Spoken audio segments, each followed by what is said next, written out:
যেদিনকে ছিল শিবরাত্রি 26 তারিখ, সেদিন আমরা দেরাদুন আর মুসৌরির উদ্দেশ্যে রওনা দিয়েছিলাম। তো শিবরাত্রিতে হরিদ্বারে অনেক ভিড় থাকার জন্য আমাদের বাস হোটেলের সামনে দাঁড়ায়নি। আমরা কিছুটা দূর হেঁটে এগিয়ে এসেছিলাম, সেখান থেকেই আমাদের বাস ছেড়েছিল। তো ফার্স্ট আমরা গিয়েছিলাম দেরাদুনে, সহস্রধারা যে ফলস আছে সেখানে। তো এটা হচ্ছে আমাদের বাস যেখানে নামিয়ে দিয়েছিল সেখানটারই জায়গাটা। সেখান থেকে আমরা কিছুটা দূর হেঁটে এগিয়ে আসি। তো সেখানে সহস্রধারা ফলস ছিল, আর একটা শিব মন্দিরও ছিল সহস্রধারার পাশে। তো আমরা সেই শিব মন্দিরে শিব ঠাকুরের দর্শন নিই, আর সহস্রধারা ফলস যেটা আছে সেটা ঘুরে দেখি। জায়গাটা বেশ ভালো লাগছিল, ভিউটা খুব সুন্দর ছিল, পাহাড়ের চারপাশে ঘেরা, বেশ ভালো লাগছিল। তো এটা হচ্ছে শিব মন্দিরটা, যে শিব মন্দিরটা আমরা মানে দর্শন করি শিব ঠাকুরের। এটা অনেক প্রাচীন শিব মন্দির ছিল নাকি। তো এর পিছনেই হচ্ছে সহস্রধারা ফলস ছিল। সহস্রধারা ফলস যেটা ছিল সেটা আমরা দূর থেকেই দেখি, কাছে যাইনি, মানে নিচের দিকে আর কি নামিনি, কারণ মানে মারা যেতে বারণ করছিল আর ওরা যায়ওনি সেভাবে, তো সেজন্য আমরা আর কি নামিও নি। তো এটাই হচ্ছে সেই ভিউটা, জাস্ট অসাধারণ ভিউ ছিল সহস্রধারা ফলসে।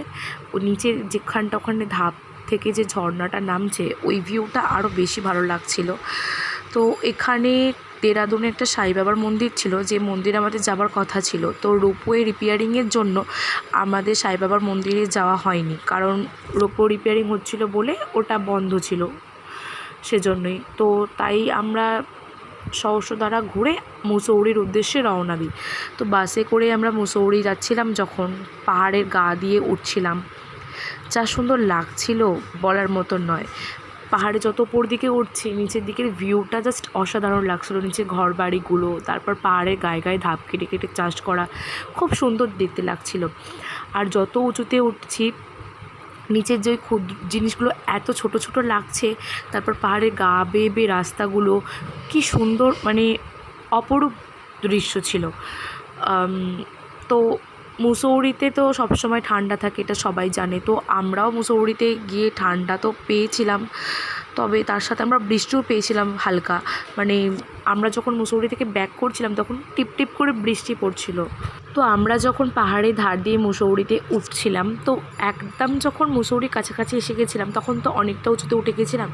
তখন পাহাড়ের চারদিকে ভর্তি ছিল, যেহেতু মুসৌরিতে পাহাড় বেশি থাকে, তো পাহাড়গুলোর সঙ্গে আকাশের মেঘগুলো যেন গায়ে ধাক্কা খাচ্ছিল, এরকমই মনে হচ্ছিলো। আর মেঘগুলোকে তো অনেক সামনে থেকে দেখছিলাম, তাই মানে এত ভালো লাগছিল যে বলার মতন নয়। মেঘগুলো আর পাহাড়ে মিশে একটা অপরূপ দৃশ্য তৈরি করেছিল। তো তারপর আমরা কেম্পটি ফলসে পৌঁছে যাই।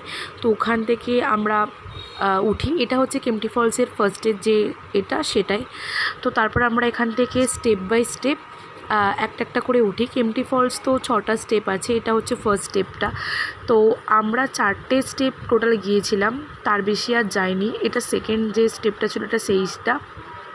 তারপর থার্ড যে স্টেপটা ছিল সেটা বেশি সুন্দর ছিল, আর ওটা বেশ ভালো লাগছিল দেখতে। থার্ড স্টেপটাতে অনেকটা জল একসঙ্গে পড়ছিল, তো সেজন্যই বেশি ভালো লাগছিল ওটাতে একটু। আর তারপর ফোর্থ স্টেপের পরে ওখানে একটু জঙ্গল টঙ্গল মতন হয়ে গেছিলো, যে জন্য আর কি আমি আর যাইনি। আর আমি আর আমার বোনই গেছিলাম ফোর্থ স্টেপেতে, মারা যায়নি। তো সেই কারণেই আরও ফোর্থ স্টেপ অবধি আমরা যাইনি, নিচে নেমে এসেছিলাম। আর ফোর্থ স্টেপের যে ঝর্ণাটা ছিল সেটা থার্ড স্টেপ থেকে মোটামুটি দেখতে পাওয়া যাচ্ছিলো, তাই ফোর্থ স্টেপটাও পুরোপুরি আমরা আর যাইনি, সামনে থেকেই আমরা আর কি ব্যাকে চলে আসি। তো তারপর আমরা নিচে নেমে একটু অপেক্ষা করছিলাম, সবাই চলে আসার পরে আমরা মানে মুসৌরি থেকে বাড়ির উদ্দেশ্যে রওনা হই। আর কেম্পটি ফলসের যে মেন যে ঝর্ণাটা, মেবি এটাই সেটা, সবাই সেখানে ওটাই বলছিল। তবে নিচে কি করে যাওয়া যায় বা আদৌ যাওয়া যায় কি আমার জানা ছিল না। আর এটা হচ্ছে মুসৌরির নাইট ভিউ, দারুণ লাগছিল মুসৌরির নাইট ভিউটা উপরে যখন আমরা পাহাড় থেকে নিচের দিকে দেখছিলাম। তো সেদিন তো আমাদের পুরো সারা দিনেরই প্ল্যান ছিল, তো আমাদের বাড়ি মানে হোটেলে ফিরতে ফিরতে রাত্রি 10টা মতন বেজে গিয়েছিল। তো এই ভিডিওটা এখানেই শেষ করছি। আর আমার 4 নাম্বার দিনটা এভাবেই কেটেছিল।